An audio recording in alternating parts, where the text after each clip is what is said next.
because let us hear his journey from his words itself. Welcoming Parikshit Shah.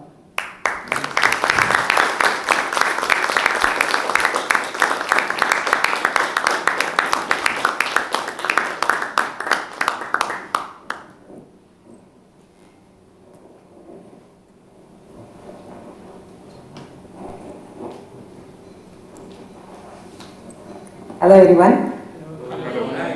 Good morning and thanks Practus for having me here. Actually, when Nitish called me a few days back, I was not very sure what I will say here, how I am going to talk with you all. But then I thought, let's give it a try. And as I was coming here, I just read the event is titled Good to Grow, Good to Great. And this is something I strongly believe in, that we are never too great to cease to grow. So yes, so today I am going to share a little bit of my journey. You can say that there is a story of the challenges destiny bestowed and a reality of being at the bottom of socio-economic pyramid, and just a story of having a faith, having belief, and taking one day at a time, trusting that tomorrow will be better than today. So, when 1993, when I was born, I had fractures all over my body. I was put in plaster within 24 hours, and you can say almost 80% of my body was in the plaster. So, later on the doctor informed my parents that I had Osteogenesis Imperfecta, commonly known as brittle bone disease. The disease results in weaker bones, weaker muscles, weaker joints, and weaker respiratory systems that basically makes you prone to more infections and diseases like pneumonia and all. So obviously, if the bones are fragile, there is very little movement you can do, and that was a genetic problem. So there is no permanent cure for that. It is a lifelong situation. So you have to live your entire life with utmost care and avoid doing anything that is not prescribed. That is how it started. I was brought up in the city of Jamnagar in Gujarat. Actually, my mother is a homemaker and my father was working in an oil refinery company that went to shut down almost few months before I was born. And yes, so that was not a most happier sight to have. Doctors saw very little hope of me surviving beyond few months, but here I am today. So that is the thing. And when I was in Jamnagar, I was growing up. There were a lot of challenges that my family faced around that time. Losing a job, having such a difficult situation was never easy, and they knew that schooling was necessary for me, but schooling wasn't going like for anything normal. So when I was 4, my father started preparing his things to get me admitted in school. He knew that it will be a legal battle that he has to fight. There were law and there were rules in place in 1995, but those rules were not followed on the ground. So when I was 4, my father started preparing for that. We went to multiple schools actually at that time, and none of them were accepting me as a student. They did not agree on the term that I will study from home and appear only for the examination. So that was very difficult in a term that one, they had to convince people that yes, such disease exists. They thought it is just a part of polio. And secondly, it was very unconventional for anyone to have one student who will not appear in school, but he will appear only in the examination. The pressure went on for quite a long time, be it with school, be it with the government officials. I remember having to travel around twice to Gandhinagar Secretariat to prove that I am capable enough to be admitted in school. So the question was that if I am unable to move with my body, how will I be capable to learn anything?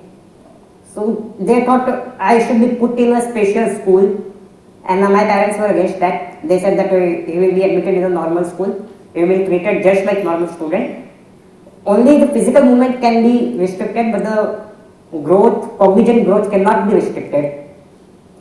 So around 1 or 2 years the fight went on. Eventually my father asked the Gujarat government that we shall meet at a high court where you put your side and we shall see what the court is saying. So that threat worked. The orders were passed from Gujarat government that the students shall be admitted to nearby government school, and that's how my academic start.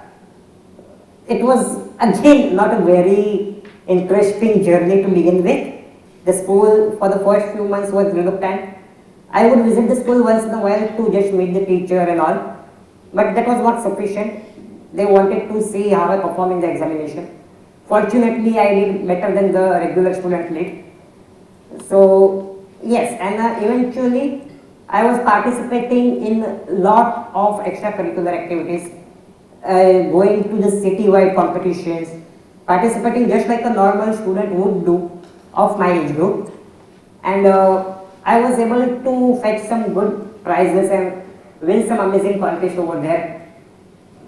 This attracted a lot of media limelight, that once a student is in the city was different but still he's making his stride. So all the things put together, I was covered by most of the Gujarati media at that time.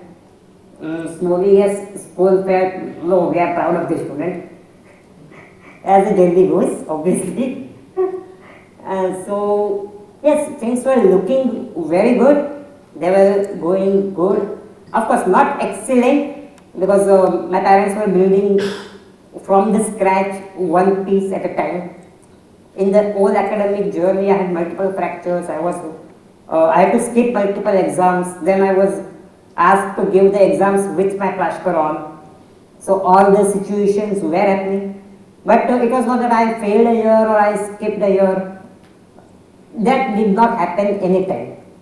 Whether it is me writing the exam, whether it is the teachers taking the exam orally, or whether I would take a writer with me. But the examinations were done, results were as good as it can get. And I was passing the years. And in 2002, bad news hit us. My father was detected with cancer, 4th stage. So obviously there was very little hope of him surviving beyond 2 months. But still we tried our best. Eventually in 2003 we lost him. Then we moved to Mumbai because my doctors are here, my relatives are here. And it was more practical decision at that time to leave Jamnagar, because whenever I had fractures or whenever I had any health issues, we have to come to Mumbai. So there were instances where we took a flight to come here. Obviously that was again a big challenge, that taking flights regularly is not possible. So we moved here in 2003, and again the same journey begins. No school is ready to admit me, despite knowing the fact that I was a student in Jamnagar. So some of the schools say that we cannot allow a student who will not appear in the school. Some say that we don't understand Gujarati, so we don't know whether what we are showing is true or not. And that was again a long battle. I was admitted in one school. Then one exam happened. The result was same. I performed better than the regular students, and that was something the school could not digest. They said, what we will tell to the management that a student is not appearing in school but performing better than the regular students. So eventually my results were rigged, and I could sense that. Then in the standard 6, I was not provided with study materials, no books, no notes, nothing. The school's argument was that you are anyway brilliant, so why you need books? So in that situation, I had to drop out that school, and again searching for a school. So lastly, a Marathi medium school got ready to admit me. They said, well, we know very little about the disease you are talking about, and we know very little of what you have studied in Gujarati and how effective it is. but we are taking a bet on you. You perform good in 6 months and we retain you. Otherwise, we will pull you one rank lower. You start from class 5 again. But that did not happen. I was able to score decent, not excellent at the time. I was learning the new language, all subjects in the new language, and that was challenging but not impossible. After one result also, the school was happy. They said, okay, we are going to continue this and we will be supporting you throughout. And they did actually. I was going very good at that school. Again, the story was saying that I was meeting with multiple Practus at the time. I would take exams from home. Teacher would come along with a writer who would write my papers. I would dictate him. So that continued for quite some time. Some of my exams were taken orally because writer was not available. And this continued for almost 5 years. In the SSC examination, to my surprise, my teacher called a lot of Marathi media personas to the school premise. They said that we have a special student coming here and we would like you to have a word with him. I was called to school around 1 hour before the notice time was there. And yes, so that was surprising, not because I was facing the media. I have been facing media for quite some time. But when you see around 30-40 cameras facing you, that is a different thing than one camera facing you. So some interviews happened. Eventually the bites were going viral. In the time where TV was a prominent medium, I was able to get on almost all Marathi papers and news channels. So, and it led to a lot of support from across Maharashtra for my higher education. Till then, my mom was helping with me with studies and a lot of things were happening in the household and she would take care of that. Some help come from my relatives and all. That is how we survived till 10th. I was able to secure distinction in 10th examination as well. I chose to take commerce as a stream, while most of the people said that you have such excellent ranking, you should be taking science. So, but yes, my interest lied something related to business, if not the business. Of course, that thought was not there that I want to build my own venture or anything like that. It went on like that for 2 years. In 2011, my mother had severe health issues, multiple attacks of migraine, eventually leading to a minor heart attack. And she had to shut down all her work that she was doing, whatever she was doing at that time. And again, I would pass the 12th exams with good mark, with a coaching at that time. So that was for the first time I took a professional coaching. Otherwise, my mom would teach me at home. I would do self-studies, some notes from friends and teachers. That was pretty much it for my education. One thing I was fortunate was that I was never forced by any teacher or school management as such that I have to secure 90%, 95%, 99%. They said that, okay, like 70, 75 is okay, but focus on extracurricular. That is where the life lives. And yes, that's what I was doing as well. I was participating in a lot of outside competitions in Tanvega and nearby areas. After 10th exam, I was invited to some of the events as well. So I went there. That was a great experience. That helped me knowing the world better and understanding how the practical world will operate when I am moving out of the school.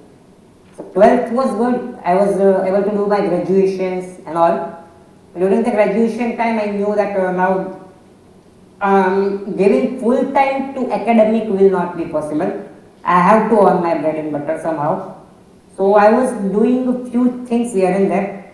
Internet was introduced to me very late at that time. So when I passed SSC exam, I got my laptop but without internet connection. So I knew very little like what to do with the machine now. Okay, and secondly, there was a fear in my mother that this evil thing is going to spoil my childhood.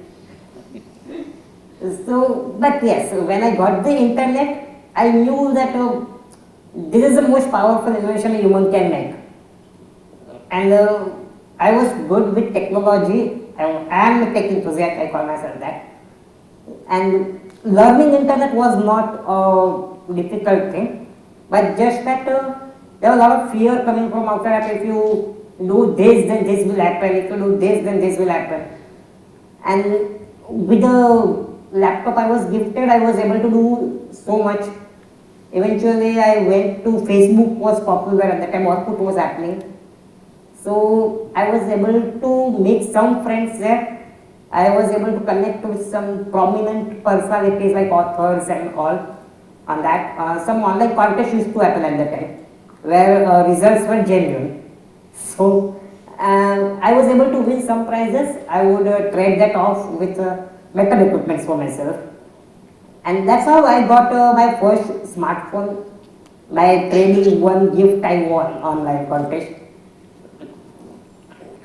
It was around 2012 that I was introduced to a book reviewers group from my virtual friend, of course. So that was my first earning per se. I was reviewing a book, like a lot of books will come to my place, and people will wonder why someone will send you books. Little did they know that I am actually reviewing them. So that was like a WordPress.com blog I had at that time. I would review that book. Then fortunately one or two authors identified me, they approached me directly. They said that our book is in English, now you have to translate the entire book in Hindi. And they knew that I was good with both the languages at that time. So I did those projects, like they were my first big projects per se. I was making good with that. And fortunately, I was a curious kid from the beginning who would be interested in socio-political issues, economical issues and all. So I was networking with the people in that domain. And some opportunities walked my way when I was asked to do ghostwriting. Like you write the blog, and someone else will publish with their name. That was only a short-lived project, but it gave me an exposure to a new world. That the news website owner would be knowing me, some prominent people in the domain will know me, and I got to know how to work with professional people for the digital ideas.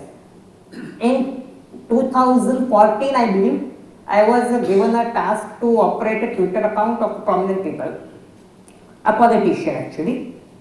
And when the project ended, the management from that side called me and asked that, Parikshit, now the project is excellent, you have completed it, and now what are the commercials you are charging us? So I did not know that, yeah, posting on Twitter can fetch you money. So I was not sure. Then the person sent me whatever amount he found reasonable. But this was the first time I got to know that no, like doing a tweet is one thing and managing Twitter is totally another thing. You don't need to be active on your own account to earn money. You just help someone else get bigger and you be the person in the background. And I was happy with that. Like I did not have that kind of attention seeking nature anyway. I like to play subtle. It's okay if I am not recognized directly. Like my clients know me and that is my worth. That's it. So as we go ahead, I was exploring the ideas. Fortunately, Instagram was becoming a thing at that time. It was just a photo platform, nothing else. Pixel to do the basic editing work. And when I explored Instagram, it was quick to learn, unlike today's complex systems. I was providing some consultancy to public figures, mostly from the entertainment industry. So some of the projects were done not as a freelancer but as a free, because I needed exposure, I needed something to learn, and we did not have that kind of resources that I will put for online digital marketing coaching and all. Secondly, very less people knew that yes, there is a thing called digital marketing.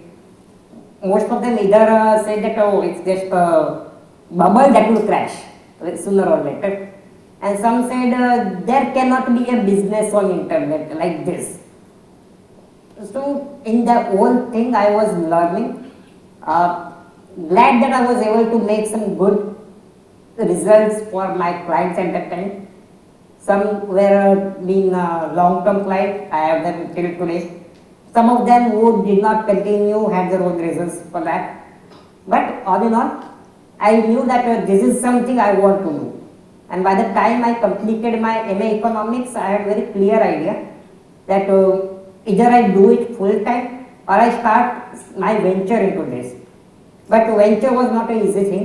I knew very little about how to go about it. There was no guide as such who could help me with ABC of starting a venture. I was doing more or less the freelance work, project-based work, and some of them were retaining clients. I was working for 2 agencies at that time as a part-time consultant, and that gave me some idea of how organizations work, what they commit to client, how they deliver to it, how the operations are handled. And it was again in 2014 that I was put in a charge of 50 people's team by a political client. That it was surprising, but they said that you are the best person who can manage them. At least they will respond to you if they don't respond to us. So that is how I got to know that managing people is a skill. And as they say that don't play the odds, play the man. So that I knew very soon that okay, I can be excellent in the skill of digital marketing, but I can excel in the skill of managing people. And yes, that is something I try to follow even now. In 2018, I met a guy from Guwahati named Chinmay. He was on Twitter. He was looking for his Instagram promotions. So I helped him get the things done. Soon we were talking for various topics, including how the marketing can happen on Twitter rather than on Instagram, because Instagram everyone was there by that time. And later on I came to know that he had a great strength on Twitter. He was like a pro on Twitter, but he did not know how to monetize what he knows. And I had a huge client base who were dying for Twitter marketing services. So we took one project somewhere in the May 2018 or so. It was successful. So the client was so happy that they said, okay, we are doing the second project as well tomorrow only. And neither the client was prepared nor we were prepared, and we had no option of saying no because payment was stuck. So we took the project. Unfortunately, it crashed. But in all, we knew that yes, there is a chance of success. If we do it rightly, whether we learn it in some days or some months, it can be cracked and it can be made in a business. So he had the skill, he had the users, whatever you say, and I had the clients at that time. So the initial arrangement was not to make a business or anything. He belongs to the science background, I was from the commerce and economics background. Our thought process for business did not match at all. But our philosophy matched, our values matched, and we thought that rather than doing a freelancer or vendor kind of thing, let's make it a 50-50 partnership. And that's how it began. Just in few months we were able to bring on a lot of clients for any kind of marketing. We were able to execute them and bring good results. We were learning from the mistakes slowly, because I did not have any funds to put in the place. We were going with whatever skill we had. So whatever we earn, we will put into the business. That's what the idea. Bootstrap from the day one until now. So, and he had a secure background, but again, he did not want to get any support from his family. He wanted to do something on his own, entirely own. And most importantly, like making losses was not our thing at all. We were very concrete on the fact that we will not do any business that is making prolonged losses. So that's how we started. In 2019, we found that yes, now this thing is stable enough, and in all thick and thin, we both will stand by each other. Of course, because in that 12 months, he went through a lot of health issues. He met with a severe accident at that time. So I was pulling the company. Then when I had my family issues and I had to leave for a month or so, he was taking care of most of the things. And by 2019, we were like a 2-people company, you say. Most of the things were taken care by us. As we reached around March 2019, I knew that now the pressure is so that we two either cannot make it happen or we will have burnout very soon. So one of my old-time friend, she joined not as an employee because she detested being an employee at any company whatsoever. She joined only for the fact that I needed help at that time, and she was like, I will be there with you until you find a replacement for me. And it's been around 4 years she is with us. We are able to find a replacement. That was our first employee per se. We incorporated in the same year. Right now we have a small team of around 7 people. Everyone is working virtually and everyone is remotely. And we have a virtual office only. So yes, truly an online company. What we have not done in the all 5 years of journey is, we have not raised any fund or taken any debt as yet. We have only worked with whatever resources we have in our disposal. Of course, he doesn't want to borrow anything, and I do not have to have anything to contribute to that. Right now, I'm happy to share that it's been 5 years and we are growing, Bootstrap as of now and profitable. So that is what we want to continue doing. Not that I'm averse to some risk or debt or anything, but I believe that let's have the foundations in place before we go for anything else. In all the journey, what I understood was 2 main things. One thing, entrepreneurship is less about building a business and more about building yourself. Okay, so I strongly believe that it is not a venture that makes you an entrepreneur, it is a mindset.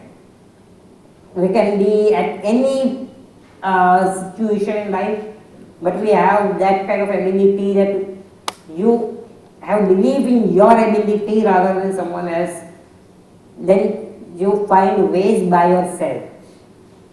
So, and I knew that believing was not an option for me at that time. I had to believe in myself, and what else would you do? So that is one thing. Secondly, I knew that take people along. So I don't want to build something where only I get profitable and my team are stuck where they are. I always encourage them to do better, upskill themselves, learn something new, because the world is changing very quickly. And let anyone say that let's not be part of the race, but you are willingly or unknowingly part of the race. If you are not growing, soon you will cease to exist in the practical world. No one wants a person who is not performing up to the mark for the today's standard. And as far as the personal struggles are going, I believe in one great quote of Jack Ma that today is difficult, tomorrow will be worse, but the day after tomorrow will be sunshine. So yes, that is a belief we have in ourselves. Of course, when the COVID hit, we were hit badly because we had some B2B clients at that time who had big ticket clients, and most of the large organizations were cutting down on marketing expenditures. But fortunately, we had multiple avenues, multiple small clients. They paid for our survival. We knew that we had to pay ourselves a salary. We have to pay whatever staff we have a decent salary, so that they don't feel like we are exploiting them or anything. And when we were growing through the COVID, the online marketing was becoming a thing, but we lost some of the Chinese clients at the time because Ban China was happening. So that was big hit for us. We had some Indian clients at that time, but they were growing very slowly. Initially, we had certain experiences where client literally defaulted on payments, saying that we are not capable of making your payments right now, and we will meet you when we are in that situation. And we knew that such situation will never come. So we were learning from these experiences. We were actually hesitating to take up any project that will put us in debt. And so is the situation right now. Though we have a certain appetite for risk, we try to avoid gambling. Because in junior college, I read a book for business management, and there was a great line that business is about taking calculated risk, gamblers take uncalculated risk, and business is not gambling. So that line is still with me. Most importantly, I would say that my experience with the business has been decent because I trusted my people, and because my people trusted me as well. Because I could maintain certain relations, I could learn in the ever-changing world, and I would strongly urge everyone to come out of comfort zone, because very soon the comfort zone itself becomes your confinement, and believe me, it's not something you want to be in. Today you are comfortable with something, and soon the same comfort will lead you to a situation where you are not able to find any ways to move forward. Yes, so that is pretty much it from my side. I hope I did not bore you anyone off. Thank you so much for having me here.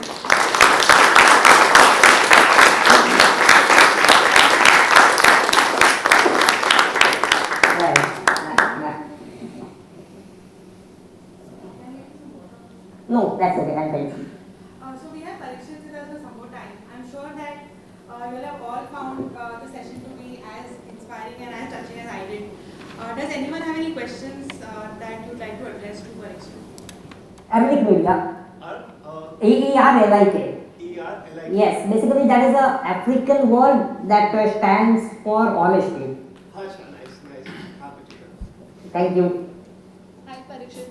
I wanted to ask, how do you used to keep yourself motivated? Like, I'm sure you might be having at times, you'll be in a situation where you may have certain self-doubts or something that would come in. So how you used to keep yourself motivated? Well, self-doubt is becoming a daily thing now. Like, there are very rarely any day when we are not in self-doubt. But I was always someone who was ready to learn, and I believe that if something I don't know today, I will know it tomorrow, and I will crack that thing day after tomorrow. So that is a belief I have. Secondly, the internet gave great exposure to everything that I learned. Be it my MA economics as an education, because I was not able to find the books that I needed to study. When I entered the Pune University, they had a scheme where distance students were allowed to access university library. And as soon as my admission was done, they said that no, now distance student cannot access our library. It is exclusively for our regular students. So that was a difficult situation because the books they prescribed or the books they suggested were not available in the market. Eventually, I had to learn a lot of things from YouTube. I was engaging with people outside India because they were more keen to teach you rather than someone in here. So, and one more thing that I learned is that don't take life too seriously, because we are too small in the entire universe to take so much of stress. Take one day at a time. Never say that, yes, this is enough and I am okay with the status quo. There is always something new coming up, not in terms of just opportunities, but in terms of challenges as well. When you are prepared for the challenges, not that you don't get hurt, but you can avoid any knee-jerk reactions. Any extreme reaction puts you in very bad place. If that happens, motivation again comes from learning from the stories of people who have been something from nothing.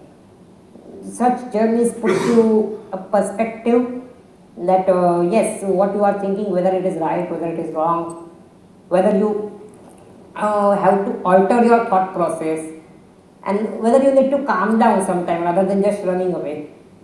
So these things keep me motivated. Again, I still believe that there is a lot more to learn than we know. I explore the ways to enrich my knowledge, be it from books, be it from podcasts. And for me, that is the most motivating factor in my life. Parikshit, it seems in your story you have been on all these platforms, may it be Facebook, Twitter, or your Insta, at their nascent state, as it was, sort of growing up, and nobody saw the potential, and you were probably at the right place at the right time. Going forward at this point of time, what do you think, is such platform or such technology where, it would be the next step in the digital market? For digital marketing, I believe now the creator economy is going to rule.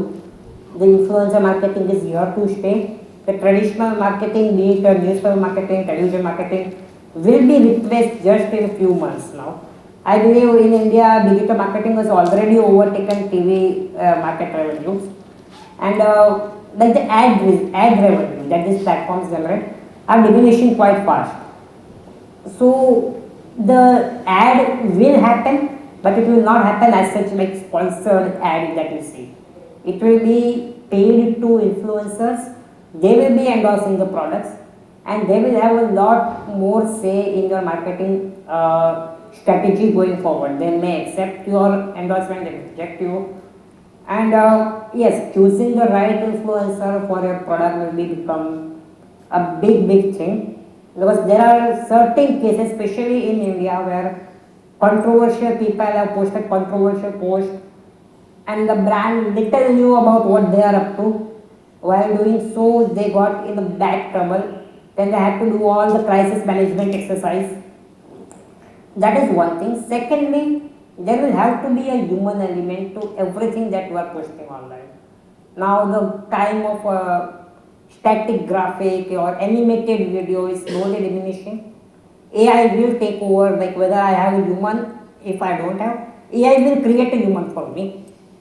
So that thing is here. A lot of monotonous jobs are at risk, repetitive jobs. Say for example, when I started as someone who will write captions for my clients and all, like a basic social media posting stuff. Now there are tools, even today as I talk with you, there are tools that I just have to type the keyword of anything, and the AI understand what I am exactly trying to say, and it will write a caption for me. There are tools that you just say that this is the event I am going to do, this is where I am a guest, and it will create graphical invites for you. So these things will be taking over. Monotonous jobs are going to be replaced, be it online marketing or be it any space of the industry per se. I have seen some stock market leaders talking about how algorithms will be predicting more accurately than humans do. So this is the thing. Secondly, like any job that is repetitive in nature, especially in digital marketing, that you come to your job at 10 a.m. and you leave at 6 a.m. and you are doing same thing every day, like no learning, no growing, no creativity. Such jobs will be replaced. AI will replace it for two main reasons. One, dealing with machine is more convenient for an employer than dealing with a human. Secondly, they cost less. There will be companies heavily funded by venture capitalists and all. They will virtually give this tool to you for free, at least for the beginning, until they destroy the job market. And once you are addicted to this tool, you will not go back to hiring someone to do the job. So you will end up paying the license fees. So these things are happening, and this is happening quite fast. There will be anonymous effect on all social media sites. The sites which were previously free now will be charging a certain amount from users.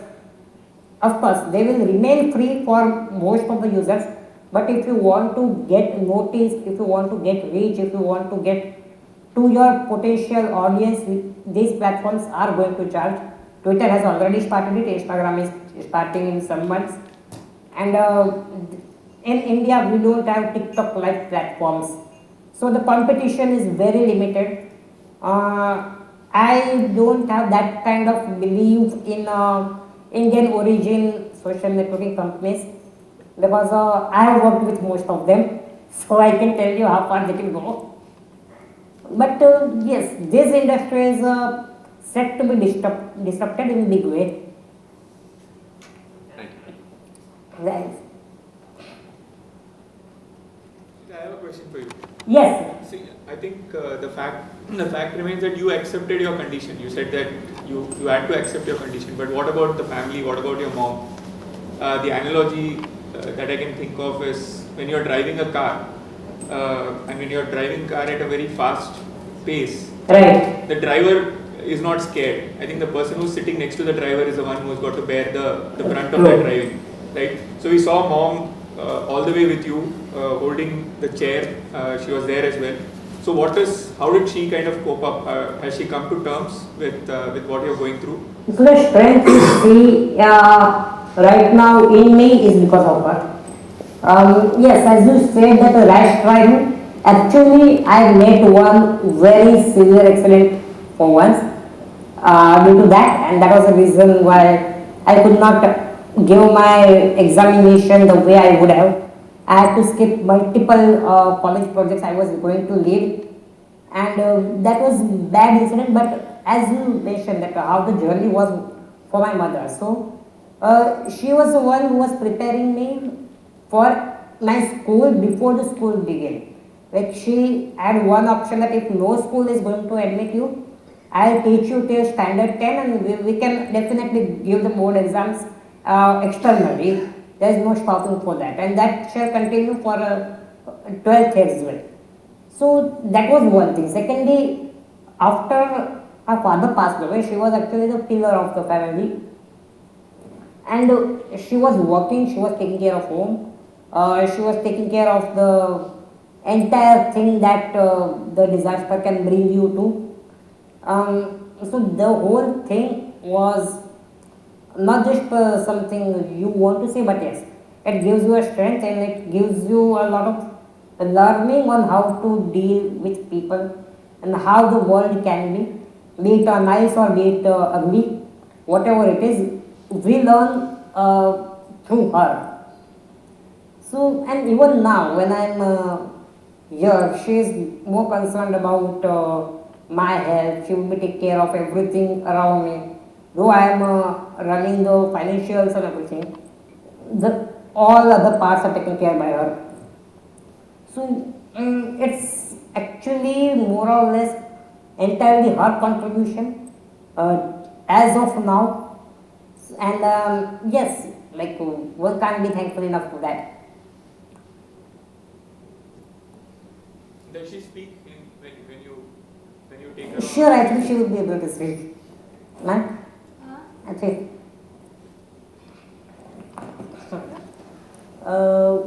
Is there a mic or I should give it this? No, there is a mic.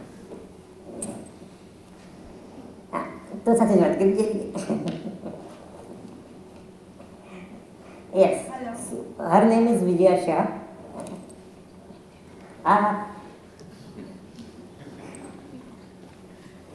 So कितना मुश्किल था आपके लिए या कितना आसान था आपके लिए? आसान तो कुछ भी नहीं था लेकिन जैसे स्कूल में बच्चे पढ़ते इसी तरह हम भी भगवान के बच्चे, उन्होंने अच्छा लगा वो पेपर दिया, हमें लिखना है, अभी तो लिख रहे हैं जब भी आएगा रिजल्ट. रिजल्ट तो है के सामने. अभी है, अभी बहुत अच्छा और जब तक उसकी इच्छा रहेगी वो परीक्षा लेता रहेगा, हमें देते रहना है.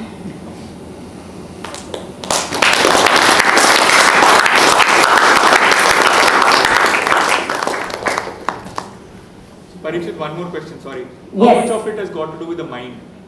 Sorry? How much of it has got to do with the mind? Not really, because even right now when I see people younger than me or say people with more challenging situation than me are achieving far more than what I am achieving right now. Of course, I may have certain physical conditions that I am coming out of, but fortunately I never had some stress within the family. So I'm seeing a lot of my industry people, say 20, 30-year-old, 20, 23-year-old kids, they had to move out with one of the parents because the parent has been torturing his mother or so. So I did not have that kind of situation. Secondly, I was able to grow in a harmonious environment, I would say. So that's where my inspiration also comes, that if these people are doing so good for their family, then I'm nowhere close to doing what I can do. More importantly,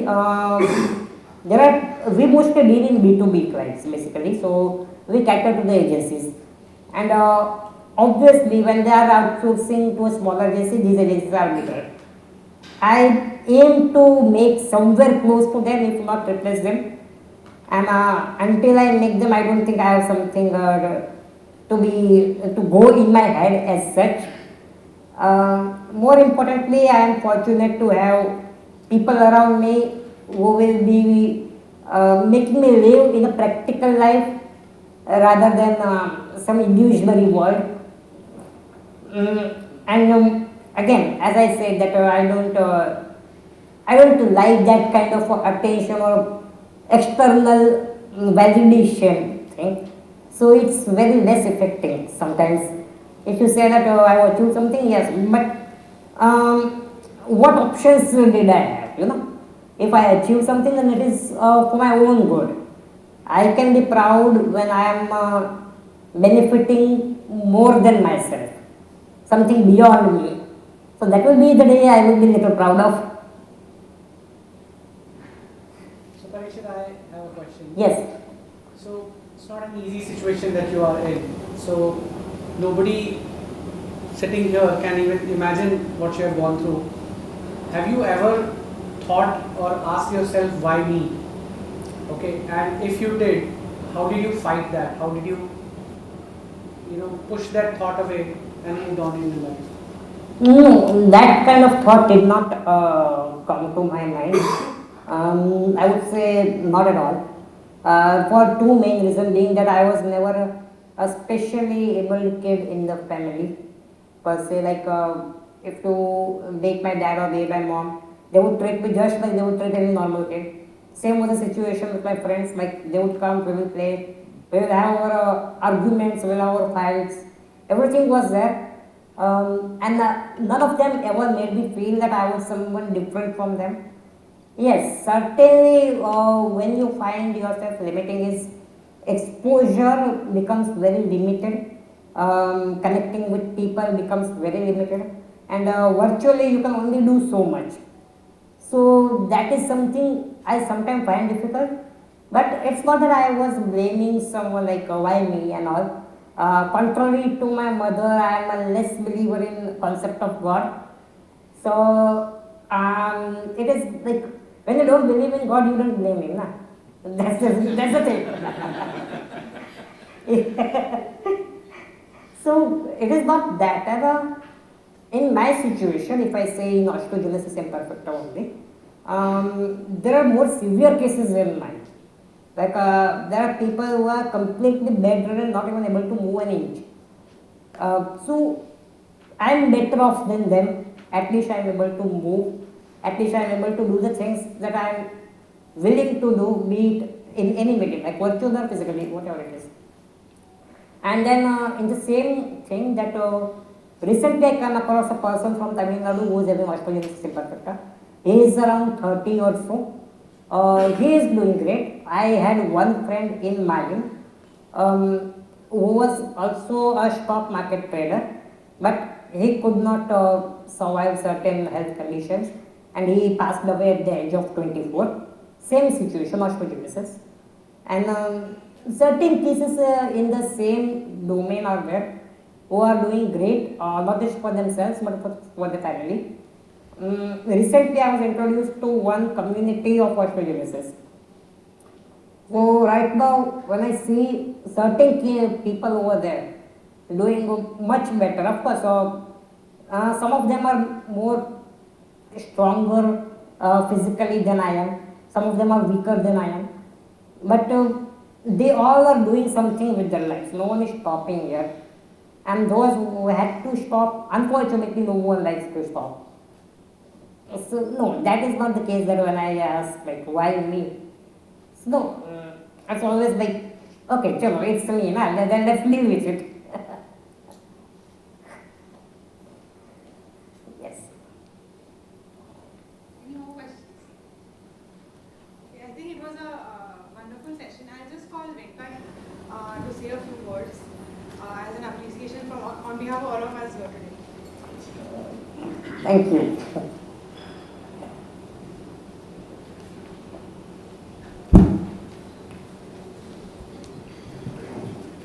Thank you so much, Practus.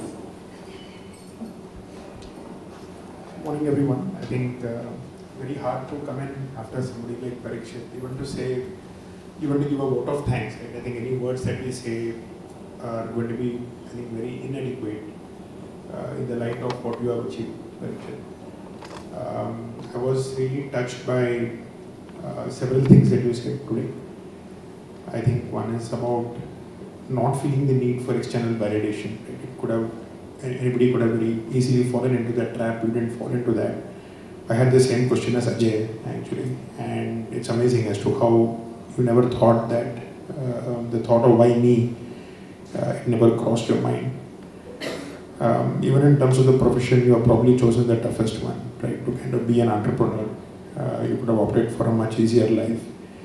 So I think all in all, I actually want to thank Mitesh for thanking anybody else for having introduced Parikshit to us and having thought of bringing him here for good to great. I think sessions like this truly, people who take the right messages will really kind of walk the path of good to great, like what Parikshit has done.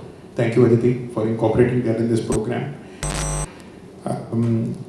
I think that there are a lot of thoughts you left us with, right? And I'm still kind of trying to distill several things that you said. I do hope that our branding team will find some way of working with you, Parikshit, as we go along. And I'm hoping that this will not be the last session that you do for us.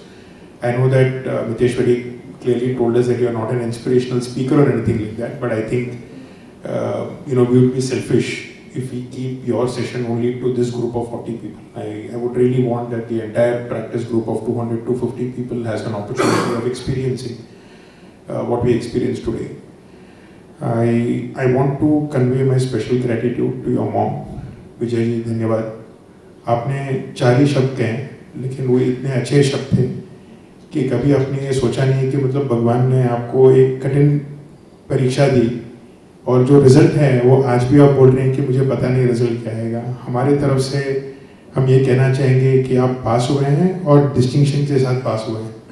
So big round of applause to you. Totally humbled by your attitude and also your attitude, Vijay ji. I'd like to request my colleague Srinath to hand over a token. And what we'll do differently is that we will not give the token to you, Parikshit. We are going to give the token to your mom. That's great.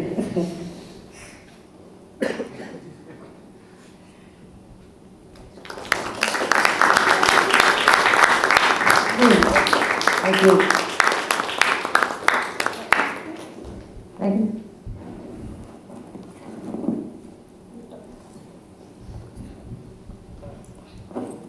Thank you very much, Parikshit. Like Venkat said, we'll definitely be in touch Sure. for sessions in the future. Thank you, Mitesh. Thank you, ma'am.